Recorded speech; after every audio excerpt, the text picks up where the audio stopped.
Israel ও America এমন এক বিপজ্জনক ভূ রাজনৈতিক প্রকল্পের জন্ম দিয়েছে যা ইসরায়েল সাম্প্রতিক সালাফি মিলিশিয়া এবং বিদেশি লবিং নেটওয়ার্ককে একত্রিত করেছে সংখ্যালঘু সুরক্ষার আড়ালে সিরিয়া ও লেবাননকে নতুনভাবে সাজানোর লক্ষ্যে।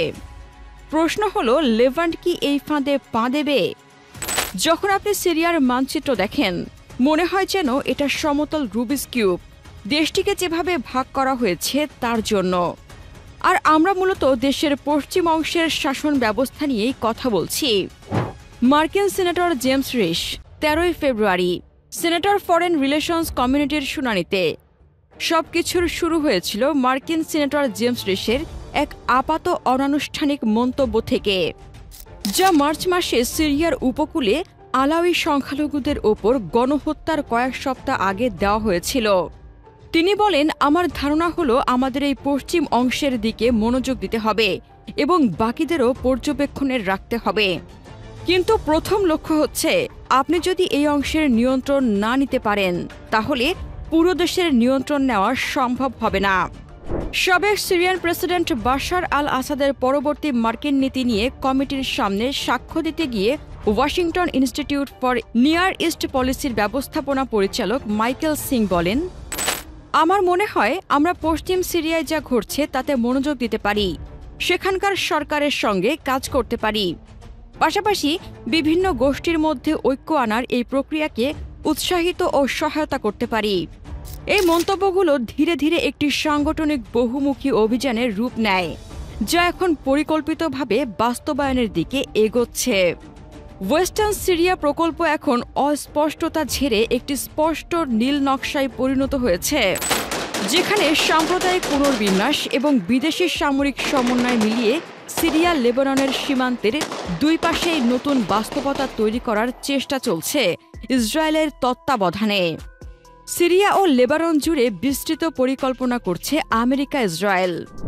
পরিকল্পনাটি লেবাননের গভীরে প্রবেশ করেছে, যেখানে হিজবুল্লাহর বিরুদ্ধে পরিচালিত একটি অভিযানের মাধ্যমে প্রতিরোধ, আন্দোলনকে নিরস্ত্র করা এবং লেবানন থেকে সশস্ত্র সিরিয়ান গোষ্ঠীগুলোকে উপকূলীয় অঞ্চলে পুনর্বিন্যাসের পরিকল্পনা রয়েছে। ডানপন্থী ইসরায়েলি সরকার প্রকল্পটির প্রধান পৃষ্ঠপোষক ও স্থপতি হিসেবে দুইজন নামকরা সমন্বয়কারী জেনারেল ইয়েল এবং ক্যাপ্টেন রবার্টের মাধ্যমে এর দিক নির্দেশনা দিচ্ছে।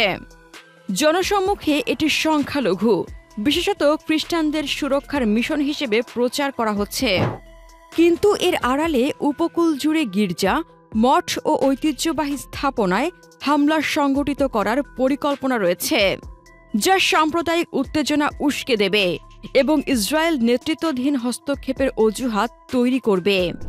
প্রথম দিকের একটি ঘটনা ঘটেছিল তারতুসে, যেখানে অভ্যন্তরীণ নিরাপত্তা বাহিনী সাফিতার মার এলিয়াস মারোনাইট চার্চে হামলার পরিকল্পনার অভিযোগে একটি সেল গ্রুপকে গ্রেপ্তারের ঘোষণা দেয়।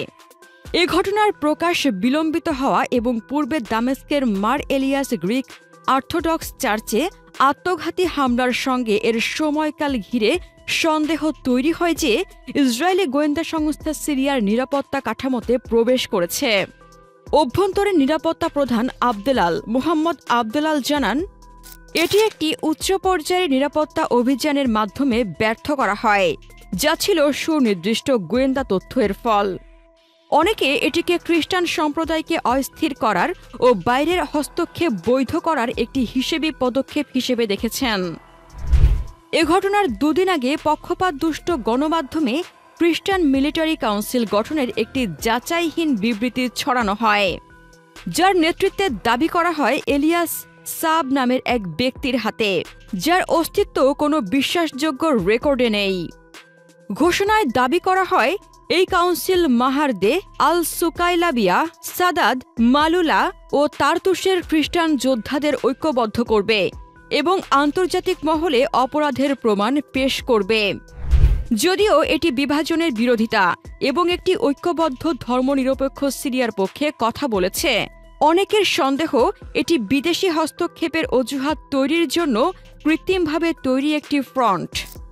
মার্কিন ইসরায়েলি পরিকল্পনার পরবর্তী ধাপ 5 আগস্ট ওয়াশিংটনে টিগার হিল পার্টনার্স নামক একটি lobbying farm western Syria development ফাউন্ডেশনের সরকারি প্রতিনিধি হওয়ার ঘোষণা দেয়। 1 বছরের জন্য প্রায় $10 লাখ এই চুক্তির লক্ষ্য খ্রিস্টিয়ান দ্রুজ, আলওয়াই, কুর্দি ও মধ্যপন্থী সুন্নিদের অধিকার রক্ষা এবং ওয়াশিংটনের সিরিয়া নীতিতে সংখ্যালঘুদের অগ্রাধিকার নিশ্চিত করা। জুলাইয়ের শেষের দিকে মেন অব লাইট সাহারা আল জাওয়াদ নামে উপকূলীয় একটি গোষ্ঠী আত্মপ্রকাশ করে, যা কাতারের আমির তুরস্কের প্রেসিডেন্টকে আক্রমণ করলেও মিশর ইসরায়েলি সাংবাদিক এডি কোহেন এবং প্রবাসী আলাউই, দ্রুজ ও খ্রিস্টান নেতাদের ধন্যবাদ জানায়।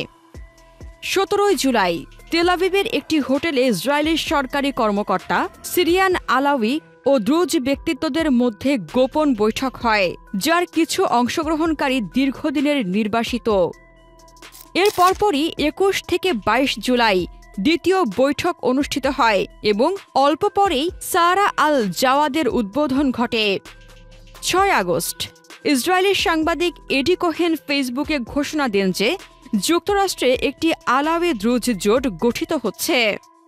এ ঘোষণার সঙ্গে মিলে যায় একটি কথিত অডিও ফাঁস, যেখানে একজন সিরিয়ান নারী, যিনি নাকি একজন প্রাক্তন জ্যেষ্ঠ সেনা কর্মকর্তার আত্মীয়, ট্রিগার হিলের শেয়ারধারী এক কাউন্সিল ও 2500 বিদেশি যোদ্ধাকে সিরিয়ায় গোপনে পাঠানোর পরিকল্পনা নিয়ে কথা বলেছেন।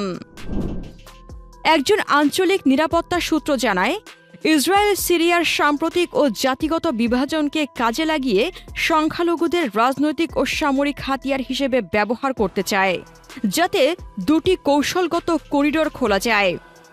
একটি পূর্বে সুয়াইদা থেকে হাসাকায় যুক্ত হবে এবং একটি পশ্চিমে, যা সিরিয়ার উপকূল থেকে আফরিন পর্যন্ত গিয়ে তুর্কি অক্ষকে ভেতর থেকে ঘিরে ফেলবে। ওয়েস্টার্ন সিরিয়া প্রকল্পটি হয়তো আড়ালে থাকবে, নয়তো পুরোপুরি প্রকাশ্যে আসবে, কিন্তু এর গতিপথ স্পষ্ট। সংখ্যালঘু সুরক্ষার ভাষায় আচ্ছাদিত এক পরিকল্পিত ভূখণ্ড বিভাজন, যা বিদেশি সমর্থিত মিলিশিয়া এবং রাজনৈতিক ফ্রন্টের মাধ্যমে কার্যকর হবে। দামেস্ক, বৈরুত এবং পুরো অঞ্চলের জন্য এটি কোনো দূরবর্তী বা কাল্পনিক হুমকি নয়, বরং একটি সক্রিয় অভিযান, যা ইতিমধ্যেই মানচিত্র বদলাতে শুরু করেছে বাইরের শক্তির স্বার্থে। প্রিয় দর্শক, সিরিয়া, লেবানন, প্যালেস্টাইন, জর্ডানকে নিয়ে আমেরিকা ইসরায়েলের এই দখলদারিত্বকে আপনি কিভাবে দেখছেন? আপনার মতামত কমেন্টে জানান। মধ্যপ্রাচ্যের সামরিক শক্তি নিয়ে বিস্তারিত জানতে আমাদের চ্যানেলটির ভিডিও ট্যাব থেকে ঘুরে আসুন। এই ভিডিওটি ভালো লাগলে লাইক বাটনে ক্লিক করুন। ভিডিওটি আপনার বন্ধুদের সাথে শেয়ার করে তাদেরকেও ভিডিওটি দেখার সুযোগ করে দিন। ধন্যবাদ।